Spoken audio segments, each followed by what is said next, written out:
Hola a tothom, benvinguts i benvingudes a una nova entrega del Talent Convidat, un projecte de creació per donar a difondre i donar a conèixer l'expertesa d'usonencs i usonenques que estan desenvolupant la seva carrera professional a l'estranger.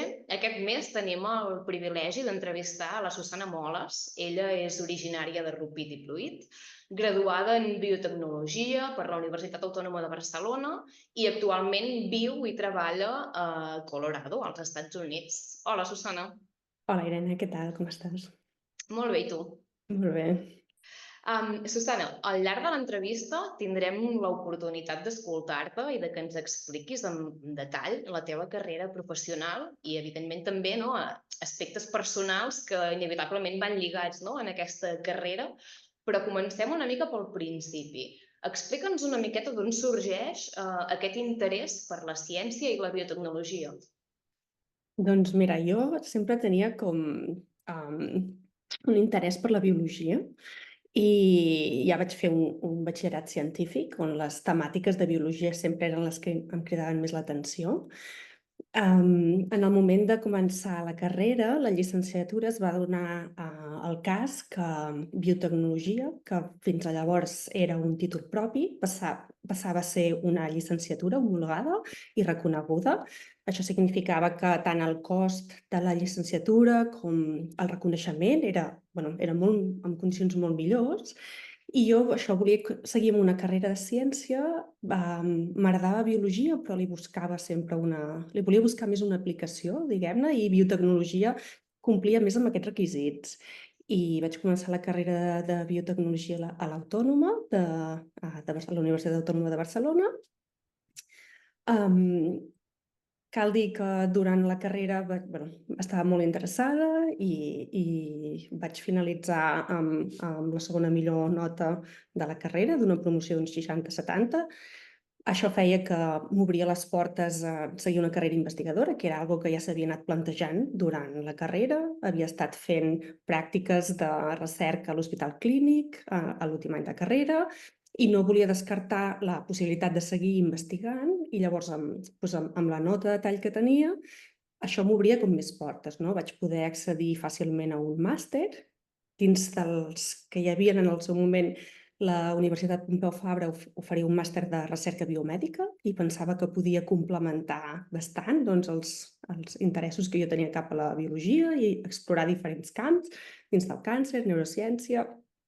I en el moment d'escollir les pràctiques aquí en el màster, ja vaig triar un grup més centrat en neurociència, el Centre de Regulació Genòmica,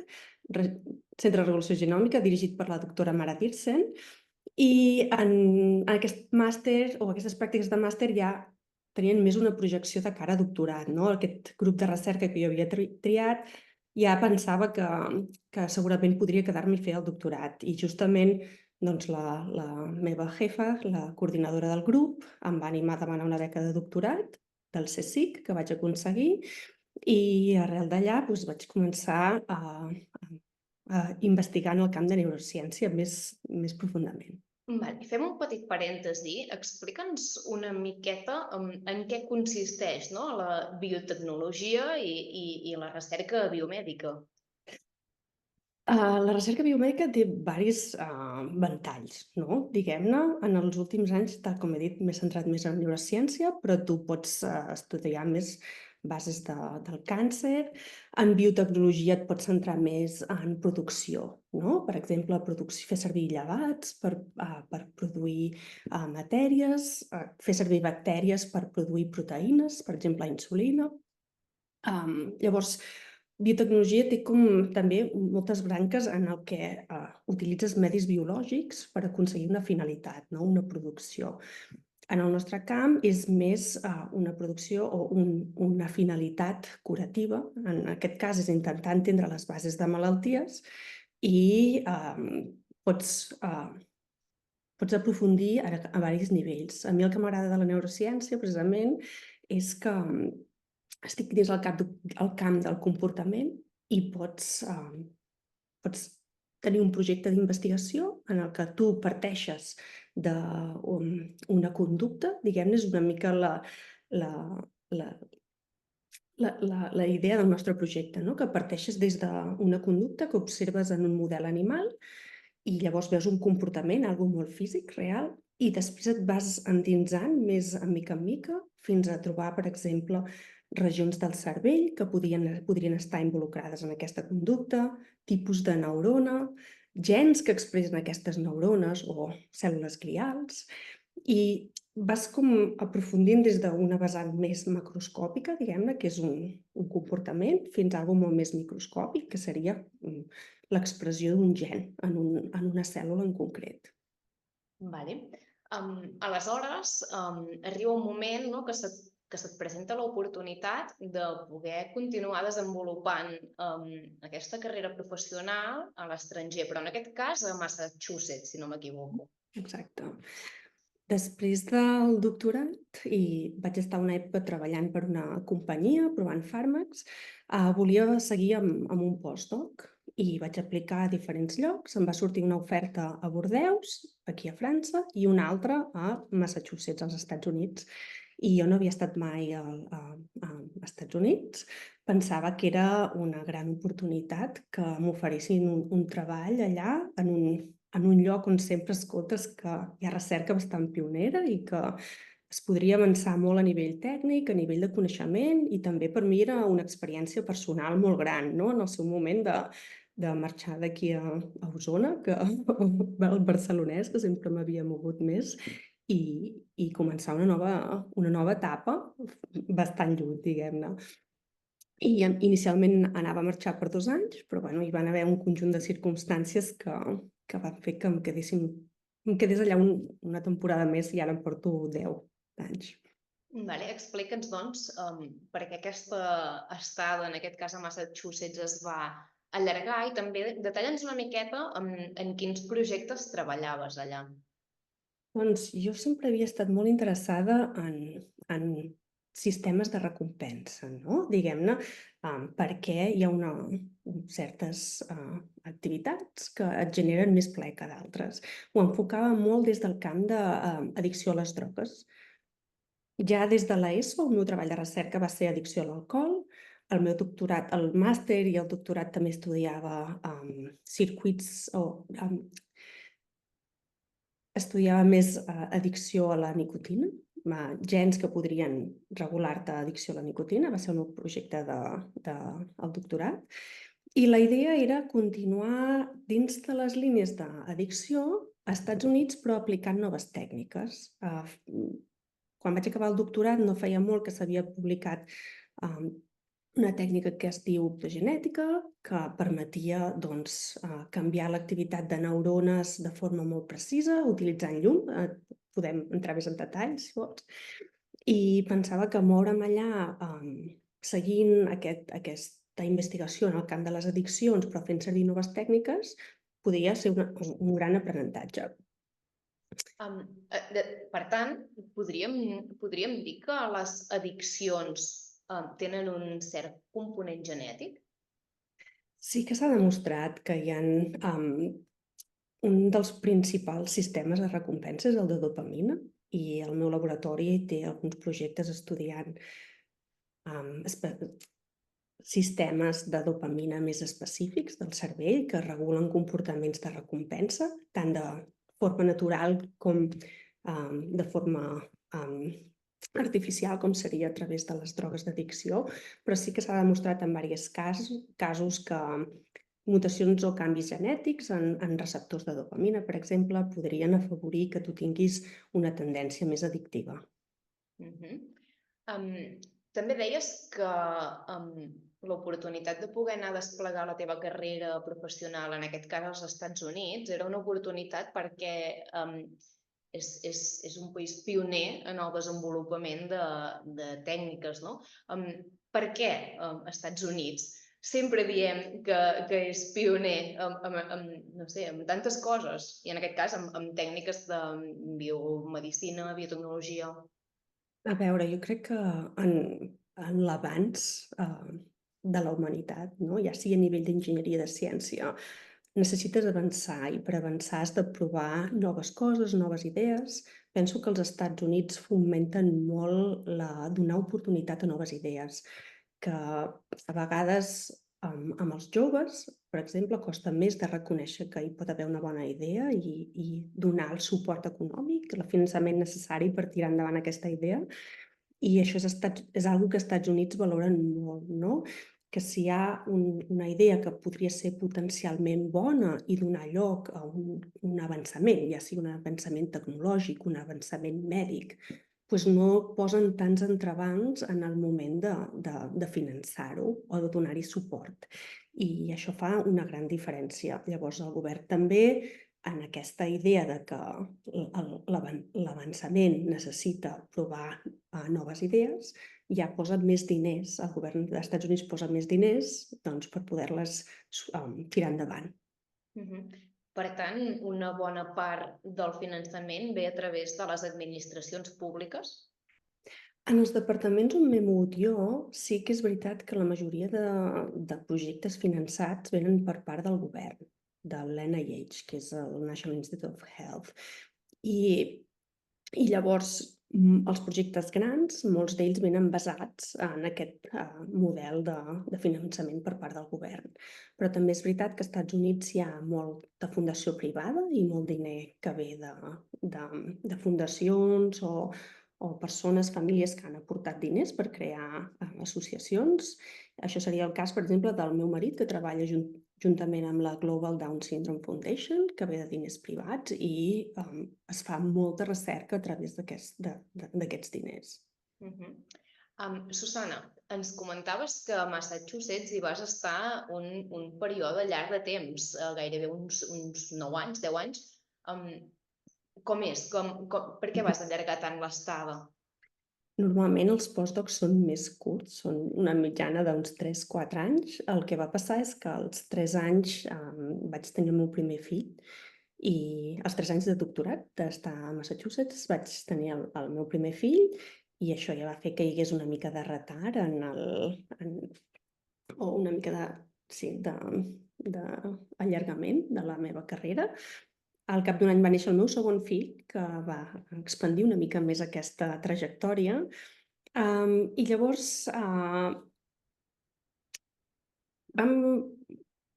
vam començar a plantejar-nos l'opció de tornar cap a Espanya, perquè tenir fills als Estats Units va ser tot un gran repte. De fet, és una de les coses que jo sempre m'agrada deixar clares, perquè potser no en som tan conscients, i és que normalment quan estàs aquí a Catalunya i penses en el concepte de tenir una família i de veure créixer els teus fills, doncs sempre ho idealitzes o ho imagines que serà a prop de la teva família, no? Que els teus nens veuran els avis, els tiets, els cosins i que tindran com un entorn familiar al costat.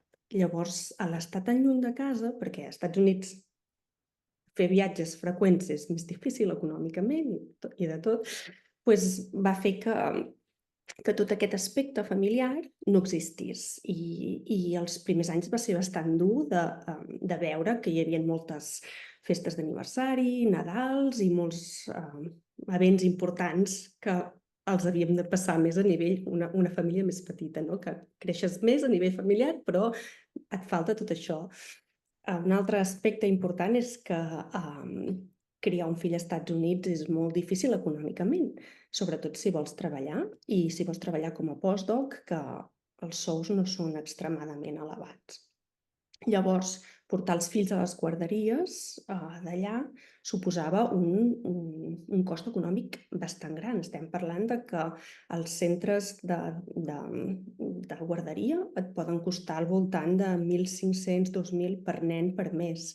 Llavors jo tenia 2 nens i això suposava un esforç econòmic també molt gran que moltes famílies m'havia trobat gent europea que havia anat als Estats Units, a Boston, a tenir una carrera científica més, a aprendre i a tirar endavant la seva carrera científica, i en el moment de tenir fills, si tots dos eren científics, doncs no els hi sortia a compte de que un treballés i no podien permetre de pagar la guarderia. Llavors, algun d'ells es donava el cas que havia d'abandonar la carrera científica i l'esforç que havia estat fent.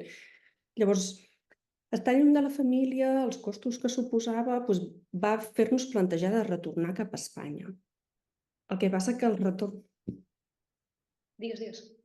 Anava a dir que el retorn cap a Espanya no sempre és tan fàcil, tampoc, perquè jo ja portava bastant de temps amb la idea que em volia establir de forma independent, de muntar el meu propi grup de recerca, i venir cap aquí a Espanya, les condicions que s'ofereixen quan ets jove, per muntar el teu propi grup de recerca, doncs no són molt idíl·liques a nivell de salari, sobretot si tens 2 fills. Potser si tornes estant sense família pot arribar a ser una mica més fàcil, però amb 2 criatures, amb els sous que s'ofereixen, doncs semblava que potser no donava per tant. I també les oportunitats, com et deia, d'aconseguir projectes a nivell estatal o de fundacions privades és molt més difícil. També necessites una xarxa a l'estat espanyol bastant sòlida. Si tens intenció de retornar des de fora a nivell d'investigació, és molt important que ja anys abans del retorn vagis creant aquesta xarxa perquè quan tu arribis tots tindran una acollida molt més fàcil. I vaig tenir com aquests... Volíem tornar cap a Espanya, vaig aplicar a les opcions de retorn, típiques d'establir-te més o menys per tu mateix, que són Ramon Gil Cajal, Miquel Servet. Vaig aconseguir una beca a Iker Basque per tornar al País Basc. I el retorn cap aquí era prioritzant que vols estar a prop de la família, bàsicament. Que a nivell professional has de tenir molt clar que serà molt més difícil per les condicions salarials i per al finançament que tindràs de projectes per muntar un teu propi laboratori.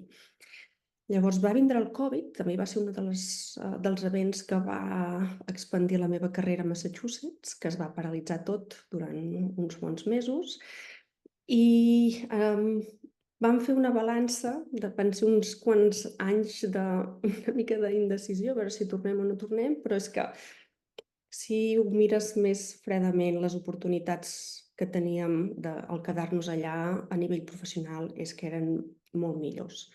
Llavors vam decidir quedar-nos.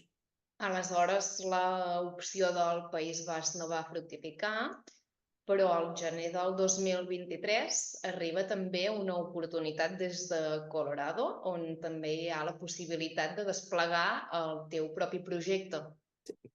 Exacte. Al moment que es va prendre la decisió de que ens quedàvem als Estats Units, jo vaig començar a aplicar nous cicles de posicions de tenure track per ser una professora allà i muntar el meu propi grup de recerca. Em va sortir una possibilitat a la Universitat de Colorado Boulder i vam decidir desplaçar tota la família i moure'ns cap a Colorado ara fa 1 any i mig, on allà estic fent de professora a la universitat, al Departament de Psicologia i Neurociències, i a part tinc el meu propi grup d'investigació que fa 1 any i mig que ha anat arrencant. Vale, doncs la primera pregunta, explica'ns quines assignatures imparteixes a la Universitat de Colorado Boulder.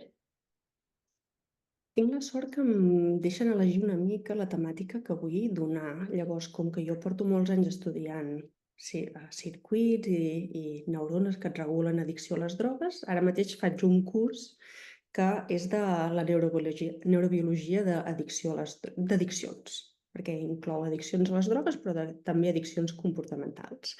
I allà tinc l'oportunitat de presentar més el coneixement que tinc, i discutir-ho més amb els alumnes de la classe. Perquè la docència als Estats Units és diferent. És molt diferent i és una que jo he estat emfatitzant a la universitat, que a part de trobar-te un salt generacional, perquè no és el mateix el funcionament de la universitat a dia d'avui i també el jovent de dia d'avui, que quan jo anava a la universitat. O sigui, jo em trobo amb un salt generacional, però també em trobo amb un salt educacional de diferents països. Perquè una gran diferència a nivell d'educació als Estats Units és el fet que els estudiants anar a la universitat és una inversió econòmica molt gran, no? Per exemple, l'estat on estem nosaltres, un estudiant de l'estat de Colorado paga entre 30 i 40.000 a l'any durant 4 o 5 anys. Si vens de fora de Colorado en pagues ja 60-70.000, llavors estem parlant de xifres econòmiques molt altes. Anar a la universitat, evidentment, no està a l'abast de tothom. Als Estats Units t'has d'endeutar, has de buscar-te finançament, i els estudiants també ho saben, això. Llavors, en el moment d'anar a donar classe, ells també tenen una mica més d'exigència, no? Perquè saben que estan fent un esforç econòmic molt gran i les seves expectatives a nivell d'educació també són una miqueta més altes, i és una que aquí això no ho veiem. Aquesta gran diferència no la trobem aquí. I l'altre vessant que estàs desenvolupant a la universitat és el teu projecte personal de laboratori. Explica'ns en què consisteix i en quines línies de treball esteu treballant actualment.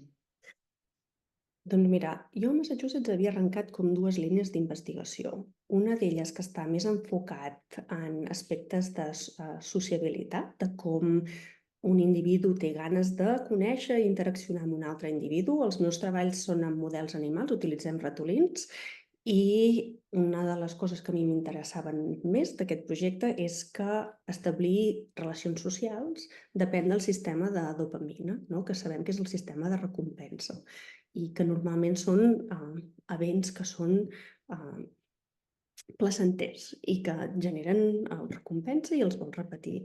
Llavors, a Massachusetts havien començat tot un projecte que investigava circuits que et regulen aquesta sociabilitat, que al principi sol ser molt gran si ets una persona nova, però si repeteixes i ja coneixes aquesta persona, també va disminuint, no? El grau d'interacció que tu vas tenir amb aquest individu. I la idea d'aquí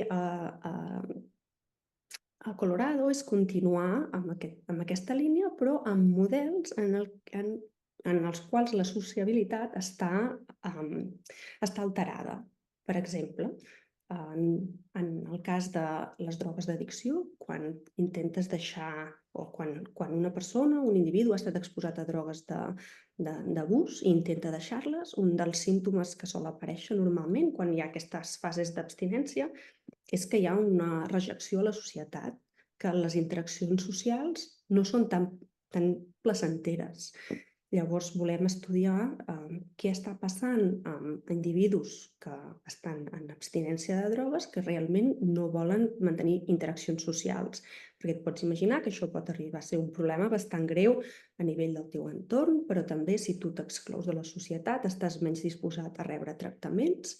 Llavors, intentar entendre les bases neuronals que regulen aquesta aversió a la societat quan estàs en abstinència de drogues, conèixer les bases i més buscar tractaments cap a aquests circuits que podrien estar alterats podria ajudar a millorar la qualitat de vida i molts altres aspectes en el context d'addicció a les drogues.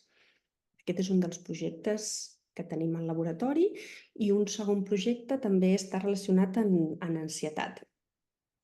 Fem servir un model de por innata, de veure com un individu normalment quan es presenta un event que podria ser perillós has de respondre escapant-te, o hi ha com unes respostes de defensa que pot ser paralitzar-te, escapar-te, i són com mecanismes de por innata. La qüestió és que si tu de forma repetida et presenten en aquesta situació però mai et causa res negatiu, no t'ha causat cap estrès ni cap mal, has de deixar de respondre, perquè aquest és un concepte molt important en ansietat, que si no tens una cosa que t'està atacant directament, els teus mecanismes de por s'han de reduir. Llavors estem estudiant quins circuits del cervell et regulen aquest aprendre que si una cosa no és perillosa tu has de deixar de respondre en un model bàsic, diguem-ne, i també en models d'ansietat, en models que estan sotmesos a estrès, perquè normalment estrès genera ansietat i genera més pors, en models d'addiccions de drogues, que també sabem que durant abstinència de drogues hi ha un increment d'ansietat i una percepció de pors que normalment és més anormal, i estem intentant estudiar quins circuits estan més desregulats en aquestes condicions, no? Per manipular-los i veure si podem restaurar a una situació més normal. I us heu plantejat la transferència de coneixement a la indústria farmacèutica? Això és algo que a mi m'agradaria més com a projecte a llarg termini, ara que estic establida de forma independent. Durant molts anys de la meva carrera treballava en models animals, però un dels objectius a llarg termini és veure com els resultats que s'obtenen tenen una implicació directa en pacients a la clínica. Llavors ens agradaria en els propers anys començar a establir col·laboracions ja amb centres que treballin amb pacients amb ansietat o amb pacients d'addicció a les drogues, intentar establir si els resultats que nosaltres estem veient, si trobem certes molècules que estarien implicades en aquestes conductes que jo et dic d'aversió a la societat o de més pors, veure si manipulant la funció d'aquestes molècules podem millorar en pacients, no? Els seus trastorns mentals. Susana, quins vincles professionals i personals mantens amb la comarca d'Osona i amb Catalunya?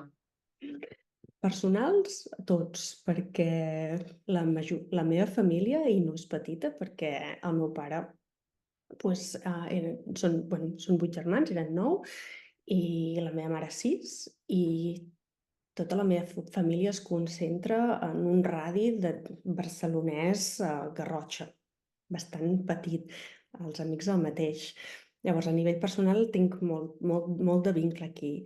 A nivell professional, a Catalunya jo he mantingut el contacte amb certs investigadors de l'Autònoma, de la Universitat Pompeu Fabra, també de Barcelona, on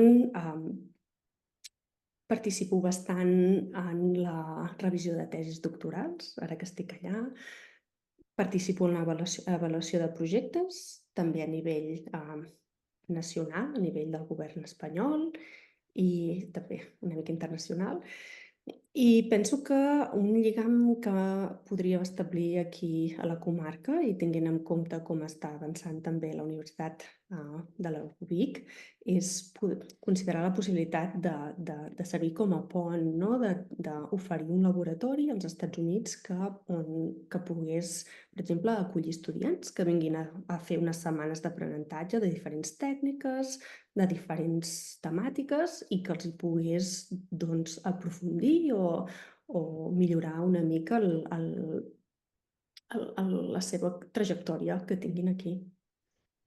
T'has plantejat tornar? Em vaig plantejar tornar en el moment de tenir els fills. Ara mateix, com que estic en fase de començar un projecte més gran, diguem-ne, i tinc estudiants de doctorat, els doctorats normalment tenen una duració d'uns 4 o 5 anys. Jo calculo que en els propers 4 o 5 anys no tornaré, prefereixo establir-me, començar noves línies allà en col·laboració, però més de forma independent, perquè encara haig d'anar guanyant el meu propi nom, no? Que és una mica el que has de fer quan et vas establint. I en els propers 5 anys jo penso que encara ens quedarem per allà explotant la carrera científica. El que passa que mai saps com van les coses, no? Llavors, si no hi ha canvis, jo crec que aquesta seria l'opció. I llavors ja veuríem. Susana, se'ns acaba el temps del talent convidat.